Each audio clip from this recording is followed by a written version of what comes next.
Hi and welcome again to my YouTube channel. I know I haven't recorded in a while, but that's because I had to prioritize other aspects of my business and launch my LinkedIn course and also spread the word about my cohort-based course Summit 21. So because I'm a one-person business, I had to sort of leave YouTube on the side and yeah, work on this. So this video is an ask me anything video. I asked people on LinkedIn if there are questions that they have, and there were many. So yeah, let's get started. Okay, so the first question I'm going to answer from Jerry because Jerry's a friend, and he says, "You mentioned something was missing. What was missing that led you to quit your job apart from money?" Um, so I know this sounds strange, but I just did not figure out why did I have to sit for so long on my desk and do data crunching and just it was such a slow environment, right? But even when I worked at a startup, it was fast, but it wasn't fun. So if I had to like honestly sum it all together, it wasn't fun. And it just did not make sense to me that why do I have to like why do they get to decide how much I'm earning? There are months that I work more, there are months that I work less. And I just thought that if I get things in my own hands, I can make a lot more money, but also be like much happier and in content. So yeah, I just didn't see a point of working 8, 9 hours a day. And yeah, I was unhappy. Oh, also, so coming back to it, I think what was missing was a sense of purpose. And when there's no purpose, there's also no motivation. Dan Ko asked, "What's the favorite book in that library?" So that's because I uploaded a photo like of me sitting at a very fancy library, which is not my library. I wish it's not my library. It's my friend's apartment's library. But my favorite book overall is Shantaram, so by Gregory David Roberts. I love that book. Harsh asks, "What's the book you felt the hardest to read, and which one do you keep going back to for a casual read?" The hardest to read. Oh, the hardest to read is actually right here. Wait, I'm gonna like take it out. It's under a lot of pile of books. So 1 second. I think this book is the hardest to read, and no, it's not because it's thick, but it's the second part to a book I really like, and it talks about the India-Pakistan partition. And the previous book was obviously more fun, but this one is more serious, and it has very painful story. And as somebody like my grandparents migrated from Pakistan to India, and I've already like heard plenty of stories about the partition, and reading more and more first-hand accounts is it's very heartbreaking. Like this book has got me low and it's made me cry, and I haven't read it more than this. I just don't think I'm mentally ready to read something which is that painful. And also another part of his question is, which book do you keep going back for a casual read? I don't really reread books. It's just like not my thing. I mean, I do reread parts of books, like I reread the goal setting part of Unlimited Power by Tony Robbins, and I reread books like The Secret and The Power of Your Subconscious Mind. But yeah, that's about it. And he also asked, "What is your favorite fiction book and writer?" My favorite fiction writer is Jodi Picoult. My favorite fiction book I already mentioned is Shantaram. Mary asks, "How do you balance the needs and interests of different members within a community, particularly as the community grows larger and diverse?" Mary, I would say, like, honestly, nobody will be happy all the time with what you do. And as the community grows, especially geographically, like people's mindsets are different. But I feel like if I have to take an example of my newsletter, like my side hustle newsletter, their goals are still similar, and so I just stick to the goal and see how can I help people reach the goals, and I just have like laser sharp focus on that, and that helps. Pooja asked how to choose between continuing your good salary giving job and starting a business which can lead to no income, as well as sometimes when we feel like professionals not getting growth and you don't want to quit that job but you're in contract. Just side hustle, like whether it's taking out time on weekends or after work or before work, just side hustle and see how it goes. Like, I don't recommend diving into the deep end of the pool. Just test the waters first. Jyoti Kumari asks, "How do you do 3 million views per month and your daily routine?" Um, 3 million views per month, so 2 million are on LinkedIn, and then there's like a million on Twitter, and like more than that, there's more than that on Medium and newsletter and all of that. How do I do it? Is that I write a lot, so I have um, three LinkedIn posts minimum going out every week, about two tweets every day, and two newsletters every week, one on side hustle, one on personal stuff, and anywhere like between 4 5 articles on Medium every week. So I think when you put in that kind of effort, it's definitely not rewarding in the first 6 months, first 1 year, but then when you keep showing up for so long, then you get rewarded for it. I think that's the way everything works. And also like about my routine, I don't know if you want to know my writing routine or like my morning routine, but if I have to sum it up, then I wake up at 7:30 and then I do my pranayam, which is breathing exercises. Then I do chanting and then I meditate. After that, I edit an article. Then I eat breakfast and then I write an article. Then I work out. Then I have lunch. Then I do nothing for 2 hours after lunch, and then I work a bit more. And yeah, I call it a day. I read in the evenings. I spend time with my husband whenever he's free.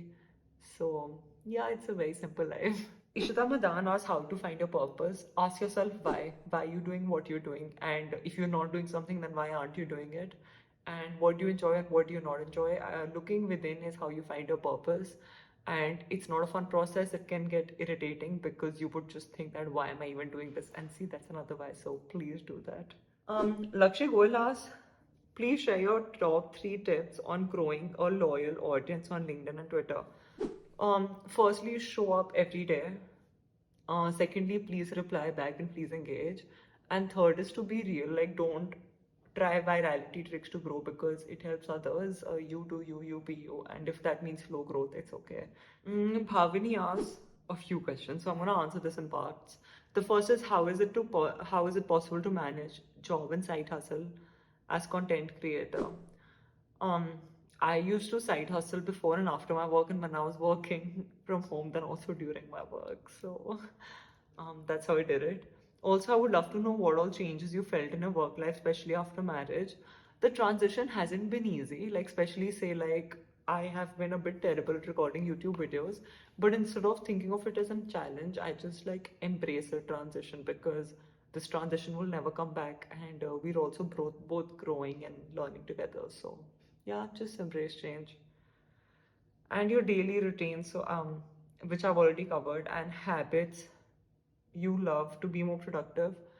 I think keeping my phone away is a great habit I love. Keeping all notifications off is really good. Like it helps me be more productive. And just being selective in who I talk to is also like really productive because like then I don't have unnecessary chatter in my head. Being around people I don't like, whether it's online or in real life. Sultan Ali asks, if you had to start all over again tomorrow, what would you do differently this time? I like this question. I think I would invest money right at the beginning. For instance, now I have to pay like $1,900 for Kajabi and like some $800 for ConvertKit for my newsletter. But and like I don't know how many thousands of rupees for my website.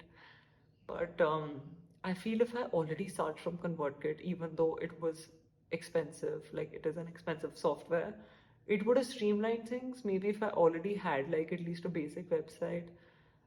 Yeah, I wish I did that. I wish my newsletter was more accessible and the lead magnet and like all that businessy stuff. I think I wish I wasn't like penny wise and pound foolish. Like I was trying to save money and all of that, but I wish I just like put it right in the beginning because back then it looked like an in expense. I didn't think it would ever be an investment, but now it's a very big investment. How do you maintain your productivity while working is what Rachna asks.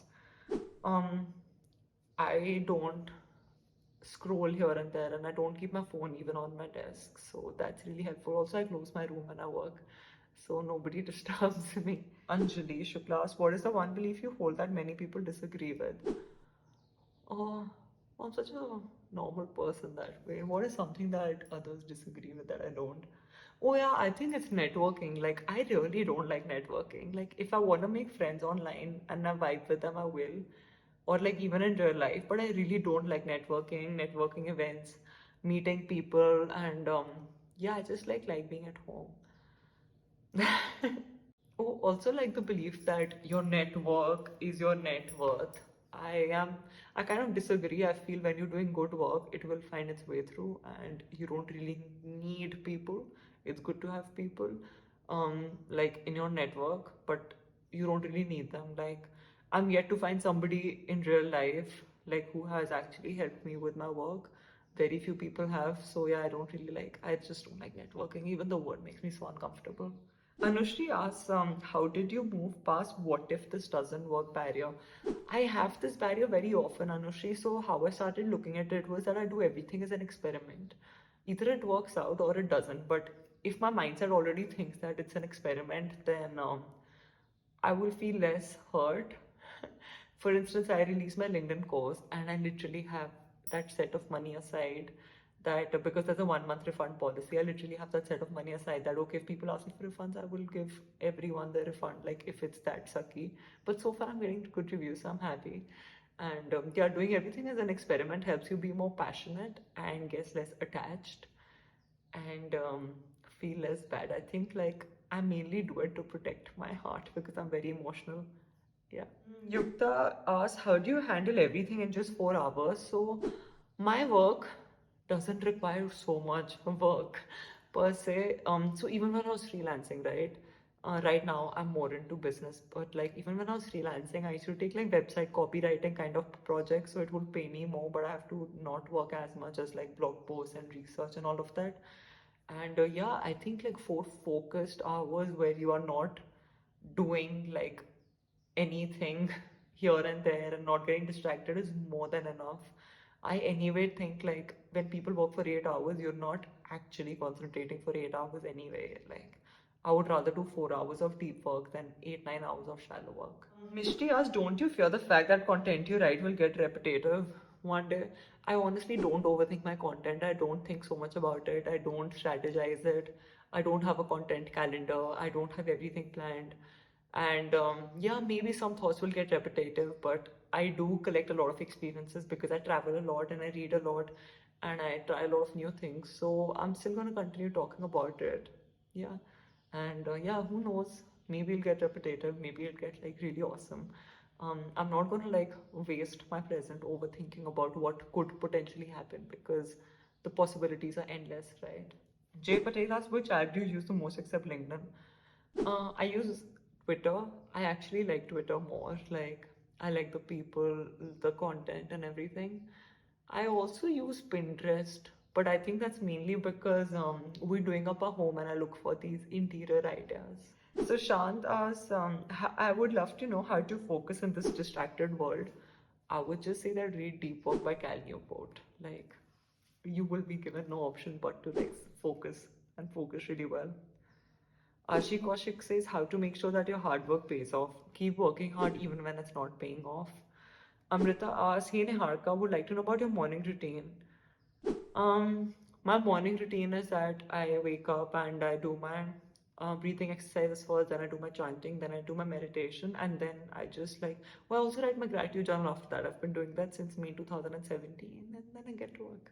Badal Kumar asked for tips to grow personal brand. Just keep writing about things that matter to you and find the sweet intersection between what you like to write about and what your audience likes to listen to or read or whatever. Tapas says, what is your strategy behind a draft? I just like write. And another question is, what is the ideal time to publish posts? Given that LinkedIn metrics are in UTC, I didn't even know LinkedIn metrics are in UTC. I just publish every evening because it's convenient for me.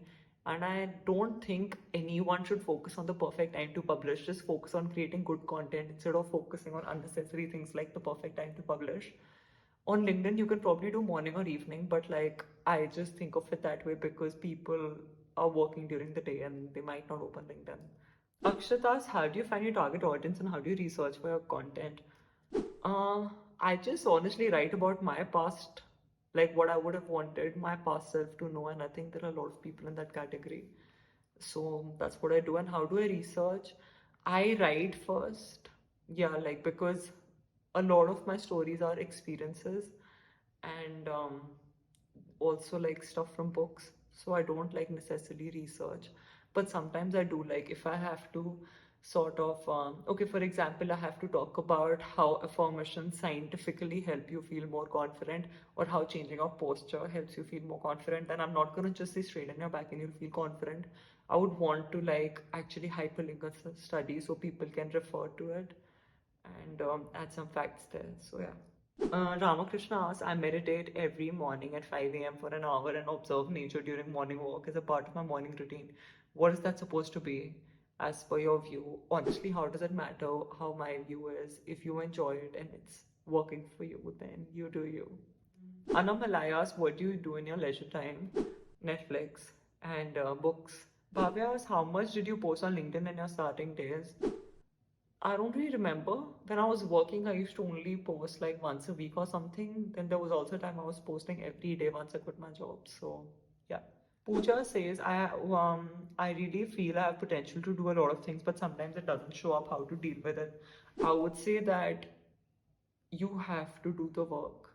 I mean, if you think you have potential but you're not doing anything in real life for that potential to come out, then you probably don't have potential. Like, I'm not saying that you don't have potential, but where does that thought come from? Think about that, and that will help you be more self-aware. And if you think that it's not coming out, then at least like try to prove it to yourself by putting in the work. And I'm only saying that is because I also used to think I have a lot of potential, but it doesn't come out. And after many years, I realized that I'm actually bullshitting myself, that I do have potential, but I'm lazy. So it's not going to come out if I'm not going to show up and do the work. Hema Tiwari asks, how do you research and write articles in less time? So when you get in practice and like when you have your systems for sustainability, then it's easier to write articles in less time, because you realize what works for you, editing at some time and writing at some time, and how do you do your research? Do you like mind mapping? You like brainstorming? And yeah, some three people commented that we want to know the answer to the first question. Yes, I do work under 4 hours a day, but that 4 hours, it really takes everything I have. I am so exhausted by the time my work gets over, because this is like what I do is a creative process, and it really sucks a lot out of you because you're constantly creating either in your head or on your laptop. And yeah, but those 4 hours that I work out without any distractions, and yeah, so I really do work under 4 hours. And yeah, but right now when I was building my LinkedIn course, like obviously the recordings took more time and I was working 6, 7 hours for a few days. But 4 hours is good. I think it enables me to live as well as work, and work with very sharp focus.